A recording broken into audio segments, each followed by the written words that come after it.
আজ আমরা চলে এসেছি কসমো বাজারে। বিবেকের বাবা যেখানটায় থাকে তার পাশেই রয়েছে কসমো বাজার। তো 2 মিনিটের রাস্তা। ভাবলাম ঘরে বসে বসে বোরিং না হয়ে আমি আর বিবেক দুজনে একটু ঘুরে আসি। আসলে জানেন তো, এই দিকটা খুব গ্রাম এলাকা, খুব বেশি বড় বাজারঘাটও নেই আর দোকানপাটও খুব কম। তো এই পাশেই যে একটা কসমো বাজার রয়েছে, সেখানে ভাবলাম একটু ঘুরে আসি, কী কী জিনিসপত্র রয়েছে একটু দেখবো, সাথে যদি কিছু পছন্দ হয় নেব। তো ওই জন্যে ঘরে বসে বসে বোর হচ্ছিলাম, সেই জন্য ভাবলাম একটু ঘুরে নিই। তো এখানে এই যে বিবেক তো যেখানেই যাবে সেখানেই আগে খেলনা যেখানে থাকবে সেখানটাতেই ওর চোখ যায়। তো যাই হোক, টুকটাক দেখেছি জিনিসপত্র, কেনাকাটা করেছি। আর এই নেল পালিশগুলো না ভীষণ কম দামে দিচ্ছিল, এক একটা 30 টাকা করে, মানে 60 টাকায় দুটো। তো আমি বেশ কয়েকটা নেল পালিশও নিয়ে নিয়েছি। কেনাকাটা করে বিল করে এই যে বেরিয়ে পড়লাম। এরপরে যাচ্ছি আর কি আমরা যেখানে থাকি সেখানে।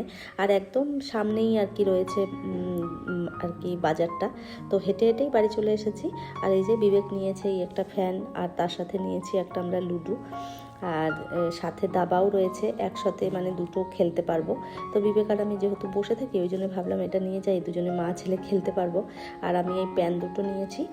কেমন হয়েছে আপনারা কমেন্ট করে জানাবেন। তো যখন পরবো আপনাদের সাথে তো অবশ্যই শেয়ার করবো। আর এই যে দেখুন কতগুলো নেল পালিশ নিয়েছি। নেল পালিশের কালারগুলোও বেশ ভালো লেগেছে আমার কাছে। আপনাদের কেমন লেগেছে কমেন্ট করে জানাবেন। আর একটা আলু ছিলনি নিয়েছি, এটা আর কি আমি বাড়ি নিয়ে যাব। তো যাই হোক, এই ছিল আজকের কেনাকাটা। কেমন লাগলো কমেন্ট করে জানাবেন। তাহলে চলুন, টাটা।